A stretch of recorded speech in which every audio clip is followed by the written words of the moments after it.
haberle asignado a Sturzenegger potestad para reducir tributos o imponer nuevos tributos, que es una herramienta que ningún ministro de Economía tiene porque la tiene el Congreso en general, pero que le gustaría tener. Pero imagínate un ministro de Economía que pueda disponer... Pero es que no le podés asignar eso porque la Constitución te lo prohíbe. No, pero se lo asigna entre las tareas que tiene Sturzenegger en el marco de las facultades delegadas. Obviamente, no le dieron facultades delegadas para modificar impuestos, pero sí para evaluar esas modificaciones. Después mandar proyectos. Exactamente. Más que el partido, me preocupó el penal que nos metieron mientras nosotros festejábamos los penales. Porque a las 12 de la noche, mientras el Dibu estaba ahí pisando la línea y esperando los remates ecuatorianos, mandaron el boletín oficial con el nombramiento finalmente de Federico Sturzenegger como ministro de las Alas del Estado. Hablaba con personas del gobierno y tal como está escrito el decreto que crea el ministerio de Sturzenegger, tiene una amplitud que depende de cómo se lo interprete políticamente. Puede ser un superministerio más poderoso que la jefatura de gabinete, o puede ser casi un cargo simbólico sin demasiada capacidad más que para ponerle la cara a una serie de despidos, de recortes y de poda de... Yo tengo para puede mí ser cualquiera de las dos cosas. Que Cosentino se va, era virtual responsable de Hacienda, digamos, pero vinculada a la recaudación, esa era la función. Yo creo que haberle asignado a Sturzenegger potestad para reducir tributos o imponer nuevos tributos, que es una herramienta que ningún ministro de Economía tiene porque la tiene el Congreso en general, pero que le gustaría tener. Pero imagínate un ministro de Economía que pueda disponer... Pero es que no le podés asignar eso porque la Constitución te lo prohíbe. No, pero se lo asigna entre las tareas que tiene Sturzenegger en el marco de las facultades delegadas. Obviamente, no le dieron facultades delegadas para modificar impuestos, pero sí para evaluar esa modificación. Después mandar proyectos. Exactamente. Sí, bueno, ojo que el Congreso está... Para mí igual es bastante hoy claro. Yo hoy me tomé el trabajo de leer las funciones de... Las 27 las 27 funciones. A las 6 pero de la hay mañana. una que es bastante clara. Que se las quiero mostrar. Así está textual en el boletín oficial. El resaltado es mío, obviamente. Y entre sus funciones, la quinta está disminuir los costos del sector privado. Sacarle el pie de la cabeza. Me parece muy impresionante nombrar a un funcionario público para que trabaje de gerente de las empresas. A ver, las empresas contratan a alguien para hacer esto. Y está bien, o sea, la empresa busca cómo disminuir sus costos, algunas lo buscan recortando sueldos, otras las buscan optimizando los procesos, otros lo buscan consiguiendo un proveedor de la materia prima más barata y un montón de formas de disminuir. Bueno, ahora consiguieron que lo hagan con la tuya. Ahora vamos a pagar un sueldo público de ministro. Pero eso no es contrato electoral. Para disminuir los costos del sector privado. Nada, muy obsceno, digo. Ya redactaron está bien, pero digo, no es contrato electoral. ¿Milei no prometió eso en campaña? ¿Qué prometió? Eso, sacarle el pie de la cabeza al sector privado, decía eso. Lo escuché eso 250 veces. Sí, el problema es que no prometió bajar sueldos. Pero por eso, pero acá no dice bajar sueldos, acá dice sacarle el pie de la cabeza. Yo digo que Milei en algunos aspectos hace como que cumple su contrato electoral y en algunos aspectos hasta lo cumple, sobre todo en lo que tiene que ver con su relación con el sector más concentrado de la economía. En esos aspectos lo cumple. El tema son los daños colaterales, digamos, de ese contrato electoral, que son los que sufren quienes todavía bancan a Milei, porque Milei cumple su contrato electoral. ¿Se entiende, digamos, lo que estoy tratando de plantear? O sea, supongamos que Alberto hubiese intentado cumplir su contrato electoral. Entonces, hubiese avanzado sobre las posiciones de poder en el Palacio de Tribunales, por no decir en un fuero en particular. En el Palacio de Tribunales, en todo el fuero judicial de la Argentina, en todos los fueros. Nosotros, ¿qué hubiésemos dicho?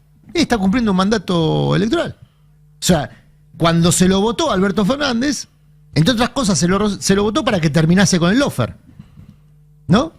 Obviamente iba a tener un costo en su relación con dispositivos de poder, pero iba a contar con el apoyo de su base electoral. Sí. ¿No? Bueno y sí. No son homogéneas las bases electorales. Pero a ver, ¿había un mandato electoral en que terminaba con el lawfare? Sí, había un mandato electoral. No era el primario, no era el pero había un mandato. Si lo hubiese intentado hacer, en vez de convocar a 10 expertos para que escriban si los salarios hubieran aumentado un 20% y no terminaba con el lawfare, no hubiese importado, correcto. Igual, te compro. Ahora, volviendo pero Digo, yo digo que un presidente que intenta cumplir con su mandato electoral, o por lo menos que hace como cumple con su mandato electoral, hoy es un valor político. Volviendo a tu cuestionamiento, yo diría que no me cabe duda que Sturzenegger, aparte conociéndolo a él, va a ser más importante para la gestión y la administración de Milei que Francos. Hay que no paran de quitarle funciones, ¿no? A la jefatura. Y no parece muy molesto porque se las quitan, No, él está feliz que estar ahí de nuevo. Yo creo que ya se sentía jubilado, ¿no? A ver si entiendo bien. Si no sube la tasa, sigue la presión del tipo de cambio, porque obviamente sigue el incentivo a ir hacia el dólar. Pero al mismo tiempo no vimos mucho volumen. Vimos mucha tensión cambiaria, pero no mucho volumen operado. Porque hay poca liquidación, por la razón que fuese. Entonces, si yo no interpreto mal, no este tuit de Caputo, sino todos los movimientos que viene siendo Caputo desde el viernes, y conociendo las funciones que va a tener Sturzenegger, porque ya conocemos las 20 y pico de funciones que le fueron asignadas, entre las cuales está el monitoreo de la recaudación y de modificaciones tributarias. Ojo, porque que economía pierda uno de sus resortes de política de política económica es un dato en la Argentina, y se le asigna a un ministerio que es medio gaseoso. Es que ahí perdón. Yo no sé cómo va a funcionar eso. Me deprime y me enoja todo esto. Yo no puedo disfrutar mucho del pase a semifinal, porque la verdad, y me deprime como generación política además, como generación de argentinos. Tengo 50 años, o sea que todo lo que ustedes relataron recién lo viví. Me deprime que Irurzun siga siendo juez, que Sturzenegger sea por tercera vez funcionario y venga a hacer lo mismo que ya hizo otras 2 veces antes. Me pregunto, ¿qué de lo que a mí me parecía que estaba bien, la sociedad percibe que estaba mal para castigar de esta manera al espacio político que, con sus defectos y sus virtudes, se propuso hacer algo distinto, corregir este devenir histórico, y evidentemente fracasó? Porque la verdad que no, porque Irurzun sigue siendo juez, Sturzenegger vuelve a ser funcionario, la verdad que hay un fracaso ahí que hay que evaluar, y no digo la autocrítica del Araquiri, porque es bastante boluda también, ¿no? La flagelación que no lleva a ningún lado, no sé, tiene un componente religioso que para mí es místico y no lo comprendo. Sí me interesa la revisión de lo que se hizo mal para no repetirlo, porque si no, es muy difícil construir una alternativa que de verdad se proponga terminar con todo esto que ustedes recién también narraron en términos cronológicos. Solo les agrego un dato más histórico. Sturzenegger forma parte, y en el sentido de la casta que lo decía Siveira, de una familia, y objetivamente su papá ya había hecho daño a la Argentina.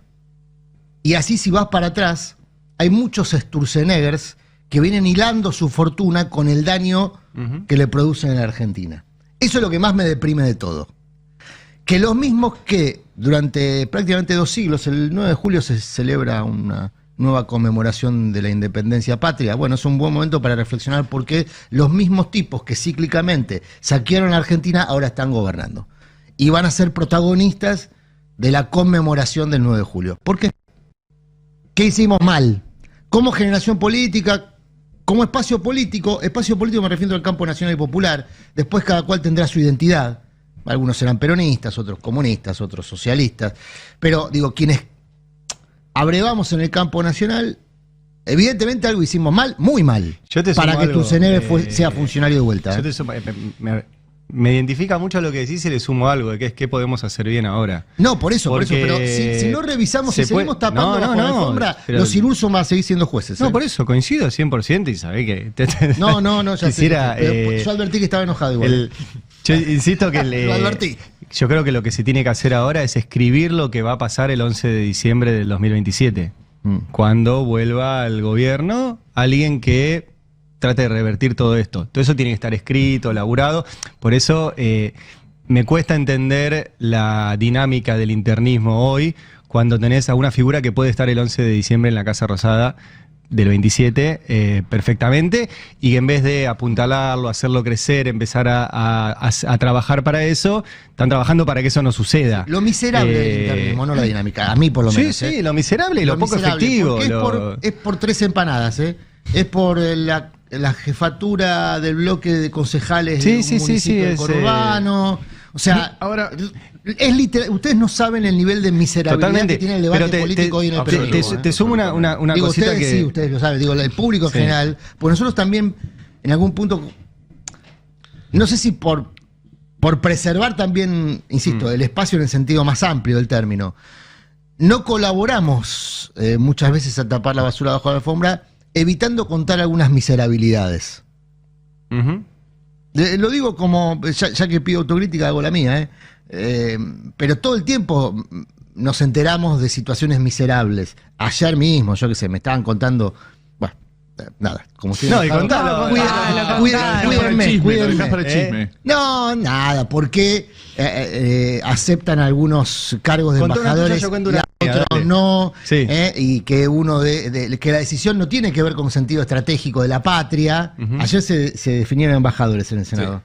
Bueno, se definieron algunos y otros no. Tiene que ver con que nombraron a una hija de un senador en un puesto, en una embajada, y entonces eso provocó una tensión. Y yo decía, ¿en serio? Mira, yo te digo 60% del país bajo la línea de la pobreza están discutiendo porque a la hija de un senador no le dieron el cargo que le gustaba en una embajada que le gustaba. Sí. ¿En serio?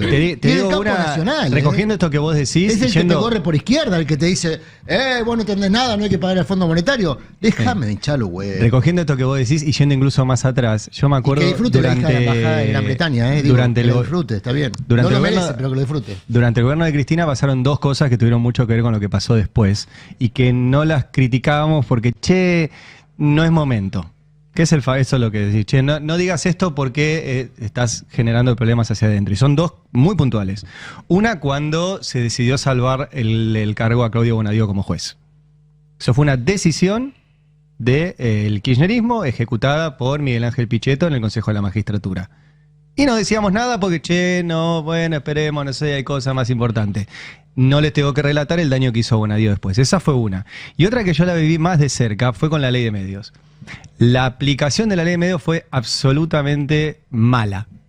Mal ejecutada. No era mala la ley. La ley era tan buena que se opusieron tanto los de Clarín y todos esos. O sea, la ley era buena, tan buena y tan bien escrita que hasta la Corte tuvo que reconocer que era constitucional. Pero fue tan pésimo el proceso de adecuación en dos ámbitos. En la estrategia con Clarín y en la estrategia de no crear nuevos medios, que fue lo que se frenó. Y yo recuerdo decir, esto que vos estás diciendo, y no lo digamos porque va a generar, qué sé yo, y fue un error. Yo, por ejemplo, eso digo, yo tendría que haber, no sé si yo lo hubiera cambiado, pero por lo menos haberlo dicho. Y hoy también, yo creo que hoy eso que vos decís, contar las cosas que pasan no es decir, estás atentando contra la unidad, al contrario, o sea, mejor que esté todo a la vista. Porque si no es muy difícil. La volatilidad, porque hubo una calma un poco mayor en los mercados. Pensemos que ayer fue feriado en Estados Unidos, entonces la verdad es que el volumen de operaciones fue mucho más chico. Pero sí me parecía importante hacer un cierre, porque hay una discusión que se está dando dentro del gobierno que parece muy técnica. De hecho, pasé el tuit de Caputo, que tuiteó ahora hace poco, que si se los leo va a ser muy técnico, pero tiene que ver con la discusión sobre la cantidad de pesos que hay, sobre el mercado cambiario y sobre cómo sigue este camino donde el mercado le marcó un límite esta semana después de la comunicación del viernes, ya con un dólar más cerca de los 1.400 pesos. Hay que ver si esto es un nuevo piso del dólar o si el impacto que va a tener este nuevo piso del dólar para los precios y también... ver si esto va a seguir siendo o si es un cambio de tendencia, que me parece lo más relevante. Les leo el tuit de Toto y me dicen que si se entiende lo que quiso decir o no. Dice... Jamás creí que la deshonestidad intelectual iba a llegar al límite de leer colegas quejarse por la suma de la base monetaria, que es BM. Yo ya me perdí. Yo pensé que era Banco Mundial, mira. Que suba la base monetaria es precisamente lo que queríamos que pase. Esto no es emisión monetaria, sino cambio en la composición de pasivos del Banco Central, que pasan de remunerados, pases, a no remunerados, base monetaria, producto de la baja de la inflación. Bueno, es un tuit recontra técnico, de hecho ni siquiera explica qué es BM, ni pases, ni nada por el estilo. Digo, no pretende ser didáctico, sino que le está hablando a los colegas, les está hablando a los economistas, les está hablando a los consultores que hablan con la Citi, les está hablando a la gente gente de su propio seno, de su propio espacio común, que es los mercados financieros, que le vienen diciendo, bueno, vos estás emitiendo mucho dinero. Y él dice, no, en realidad no estoy emitiendo porque querer hacer este pase de deuda entre el Banco Central y el Tesoro va a involucrar capitalizar esa deuda. Y capitalizar esa deuda no necesariamente tiene que ver con que haya más pesos en circulación, sino con la expertise de Caputo, que es que haya más deuda en circulación. Es la tasa de interés. La clave para esta política es haber depreciado tanto la tasa de interés, que es lo que está en el centro de la discusión hoy entre, como llaman ellos, colegas, entre economistas. Bueno. Entre economistas, pero te sumo algo, porque la clave para que son operadores también de sectores económicos, ¿no? El tema es que para esto salga bien al menos un tiempo, tiene que aumentar mucho la tasa de interés. Exactamente. Tiene que lograrse una tasa de interés que permita la vuelta del carry trade. Y eso es contradictorio con el plan. Yo extraño los tiempos en los cuales gobernaba el peronismo y cada vez que un funcionario informaba algo, la vara para evaluarlo era si se hablaba de eso o no en la verdulería. ¿Se acuerdan? Claro. No, de esto no se habla en la verdulería. Yo no sé, la última vez que fui a la verdulería no estaban discutiendo la tasa de interés, la base monetaria ni la base monetaria. ¿No? No, lamentablemente no. Pero sí sus consecuencias, Nico. No, o sea, por supuesto. La consecuencia de la política contractiva del gobierno, que es lo que se produce justamente por la política de inanición, que involucra una tasa negativa y todo lo que...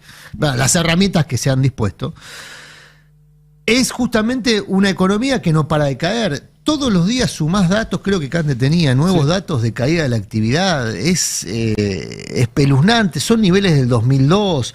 Y yo cuando hago referencia al 2002, hablo de lo peor de la crisis del 2001, porque la crisis del 2001 estalla en diciembre, con datos que venían muy mal y que se profundizan en 2002. El 2002 fue el peor año, uno de los peores años de la historia argentina. Ahora, estamos en esos niveles. Para mí es una señal que en este contexto de tanta recesión y de todos los problemas que estamos viendo, el ministro de Economía le esté hablando de nuevo al sector financiero y a los colegas dentro del sector financiero. No está hablando.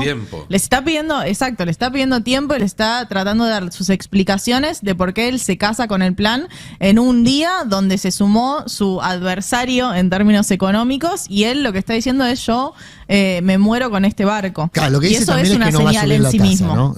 Yo leo que como esto forma parte de un plan, el plan no involucra subir la tasa, que esta semana le pidieron 3 cosas públicamente a Caputo. Salir del cepo y De Pablo salió a decir que no. De Pablo hoy es más importante que Caputo en la oreja de Milei. Sí. Entonces salir del cepo, se supone que esto que había hecho Milei al comienzo de esta semana, que iba a ser en agosto, queda descartado. Después le salieron a pedir el tema de que suba la tasa. Siempre como consejo, ¿viste? Le dicen, insisto, esto es una entre malos, ¿eh? No. El tema también es Entonces le aconsejaban subir la tasa porque la base monetaria había crecido de manera exponencial mucho más que en los años anteriores. Y ahí es donde sale hoy Caputo a decir, no voy a subir la tasa porque lo de la base monetaria está hecho adrede. Pero además porque en este contexto, si subís la tasa, se te aleja cada vez más el déficit cero, el superávit. Yo te diría que es la única herramienta que tiene subir la tasa de interés igual. Puede no subir la tasa de crawling peg, que son las devaluaciones diarias, y eso ya en sí mismo es un costo. Pero casarse con su plan involucra subir un poco la tasa de interés y que haya un pase de deuda del Banco Central al Tesoro involucra un aumento de la tasa de interés. No puede hacer ese traspaso sin ese aumento. Todavía no se sabe, porque todavía no están las condiciones que van a tener estas estas nuevas letras de capitalización del Tesoro, pero evidentemente están teniendo muchos problemas en la reglamentación porque va a salir recién la semana que viene. Y fue hace una semana que hicieron el anuncio. Si la deuda la va a tener el Tesoro y no el Banco Central, sí, la tasa de interés sube, sí, y la recaudación cae. Bueno, ¿qué pasa con eso? Porque en el medio lo que tenés es un quilombo, es que falta plata y que es plata que además es plata que respalda depósitos de la gente en los bancos. Yo lo voy a tratar de decir de la manera más fácil posible, pero tiene que ver con ingeniería financiera, porque esta deuda que están haciendo tiene un tipo de interés que se capitaliza. O sea, que no pasa a ser un interés que tiene que pagar y que impacta en el superávit financiero, sino que ese interés se capitaliza en la deuda. Entonces, siempre que haya rollover, o sea, siempre que se refinancie la deuda, no pasa nada en términos del superávit. Lo que está planteándole el mercado es, bueno, ¿qué pasa si no se, si un día dicen, si no se renueva? Si queremos cobrar, vos vas a tener que emitir mucho más. Y si tenés que emitir mucho más, entonces no hay un riesgo de default, no hay un riesgo de reperfilamiento, como se decía en épocas macristas. Eso es lo que le está empezando a decir.